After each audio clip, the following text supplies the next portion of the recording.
Hey, Bobby Manning here. Welcome to the Garden Report, and we have a disaster to break down here. Oh, man. Celtics. We got a series, Bobby. It's okay. We got a series. Now it's a best of five. All right, best of five. Well, coming into this series, we knew it was probably going to be a 6 or 7 game series.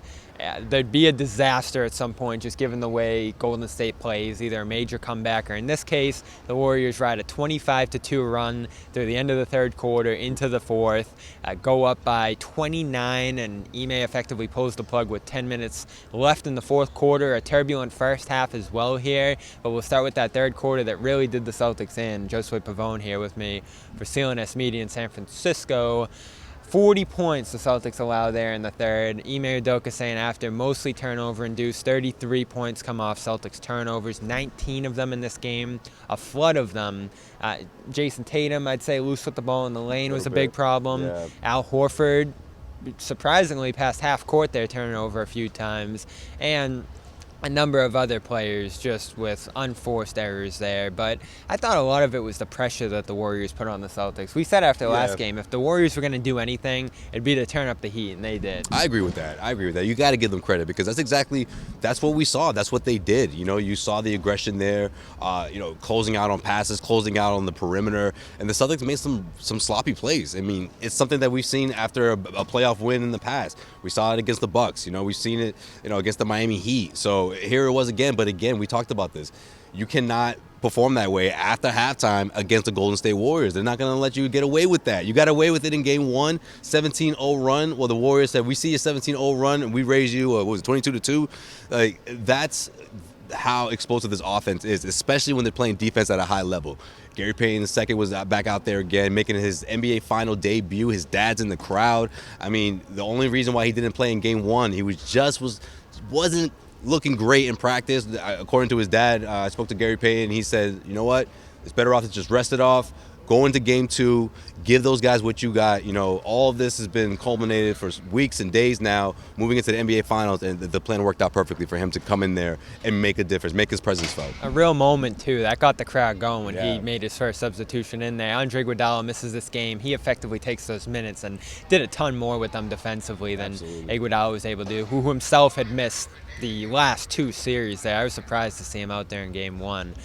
You also had Draymond Green, more of a backline defender last game, and to start this one, piling up a few stops in the lane. And he did do a good job in drop on Tatum, forcing him into a few mistakes around the rim in that first quarter. But then he switches on to Brown toward the end of the first, after Brown starts 3 for 5. And we'll get into all the antics another time, but I thought his defensive game, outside of some of the dust-ups he had, was tremendous. On the ball, switch back off the ball when needed, really took the paint away from Boston there at points. He took away layups when you think about it. I feel like the Celtics you didn't see the floaters, you didn't see the mid-range game too much. It's like they're trying to get to the rim, they're trying to get the foul, which is something that Ime talked about, and specifically talking about Jayson Tatum and Jaylen Brown.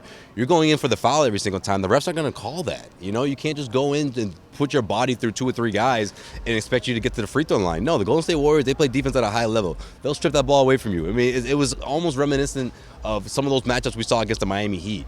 Other possessions, keeping the ball down, they're getting stripped, jump-starting the Warriors' fast break. So the Celtics have to make adjustments here. They have all postseason long, but it's like I said in the Celtics postgame show. Why do the Celtics have to make it so hard on themselves every single time? Why do they choose this route? Maybe it's their part of their identity. Maybe it's also just the heart of the Warriors, after just getting their after getting their asses handed to them in game one. Obviously, that didn't sit well with them, so here's their response, but let's see how Boston responds in game 3. Yeah, I'm going to give the Warriors a little more credit there because, again, I think every time the Celtics screw up in a game, we can be like, oh, it was heartless, it was gutless, it was terrible. Right. When you're at this level in the championship against a team that's won as much as the Celtics have, or as the Warriors have here, I think what you saw tonight was them actually taking this seriously. And this is what's concerning if you're Boston, among a number of things here, is that you woke the Celtics up, or you woke the Warriors up after game one, And this is them actually giving it a full-scale try here. Green turning up the intensity, pushing that line, along with a number of guys, whether it's Steph Curry or Jordan Poole getting back to his game with, I believe it was 19 points in this one. The Warriors actually gave it a full-scale effort from really the middle of the first quarter on. Is this what they're going to actually look like more often than not here? You can compete with them if you're the Celtics, but when that big wave comes, are you able to stay with it? And I think that's a question for any team, not just the Celtics. Yeah, I mean, it's the same question for any team facing the Golden State Warriors. However, the Celtics, I just feel like they're a better defensive team for starters, right?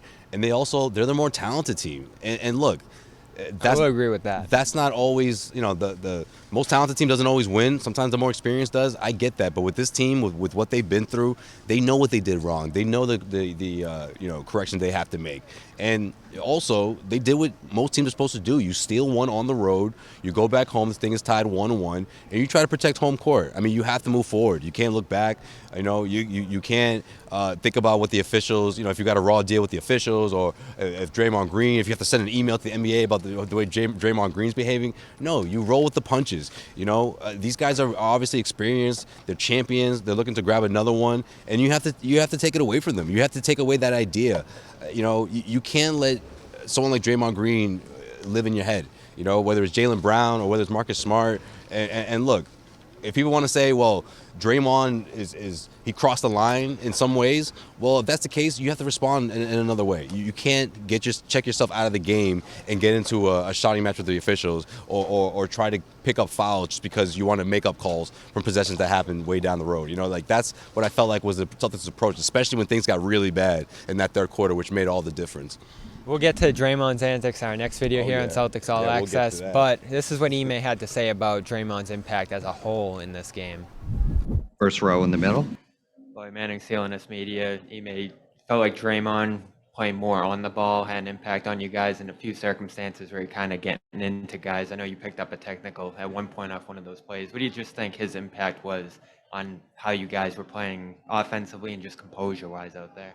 That's one player that you can only do or guard one person at a time. So we had 11 turnovers for 18 points in the first half. They had 9 steals. So playing in the crowd way too much. I mean, he's gonna switch matchups a lot of times and try to impact the ball defensively, especially. But we weren't strong with the ball overall. So it wasn't just him. It was, of course, he's gonna come out and try to set the tone. But I think we weren't strong with the ball a lot, searching for fouls instead of going up and making plays, especially with their lack of rim protection. So for us, that was a little disappointing to give up 33 points off of 19 turnovers, and that's kind of been a constant theme in the playoffs. When that happens, we're in trouble. So I don't think any of the Celtics were crediting Green too much. It's just what I saw. Enormously impactful defensive performance from him here. Right. My one concern left is Robert Williams. And again, I'm not flip-flopping here. I'm not jumping off the Celtics bandwagon. But if you're just taking anything concerning out of this game, and I don't think it's too much. I think we both agree that the Celtics can bounce back from this. The one thing I'll point to and say this is a little worrisome here is Robert Williams going from that enormously impactful player in Game 1 to a guy that really didn't look like he could be on the floor in the second half, falling down here, taking a few minutes to get up. Offensively, not much of a factor at all, not on the boards. We saw him drop that one out of bounds on that key third chance score, I think it was, for the Warriors on that play. So he's not himself. He has to go to the bench. They're going to Grant. They're going to Peyton Pritchard in the second half. And we're now back in this cycle of good Rob, bad Rob, good bad Rob. And he's so important in this series, I think, for the rim protection that unreliability right now is really a massive factor in this series. Well, he's day to day, Bobby. It's one of those things where just because he's available doesn't mean you're going to get good Rob.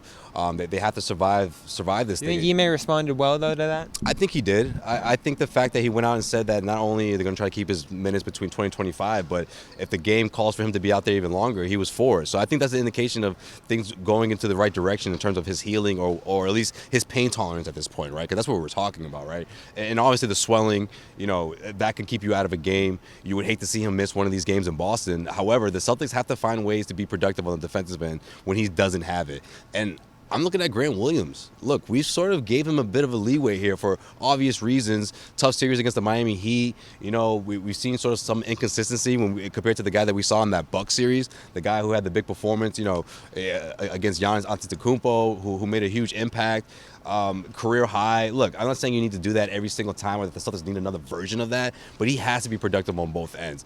I like the back and forth with him and Draymond. As long as it doesn't take him out of his game, hopefully that can inspire him. Hopefully something like that galvanizes him to rise to the occasion in Game 3 back in Boston, first home game of the NBA Finals for the Celtics. And I'm looking at Grant to be productive. With or without Rob, honestly. Yeah, if he's not, they're going to have to go small, and that's probably one second guess I'll give Udoka in this one. Is he really didn't try the three-guard lineup all that much. He wanted to stay bigger with Grant out there. Grant didn't give him too much here, and some of that's approach. They could put him in the post. They could use him in some cross matches and try to get more out of him there because he's a good interior player when he gets the ball there. It's just Celtics had no poise to get it where they needed to go in this game and missed a lot of open shots. The Warriors' pressure ratcheted up, and to Green's credit, Boston's shooting did come back to earth just a little bit, especially inside the arc. And we'll have more on Green in just a moment here. We're, of course, brought to you by com.com/garden.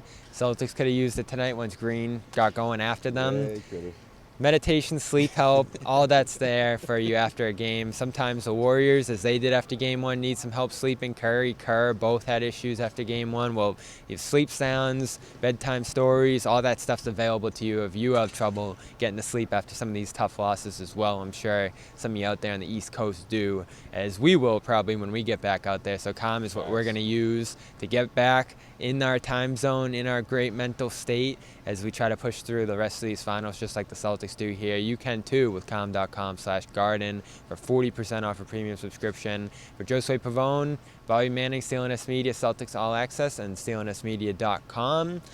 We'll see you back in Boston.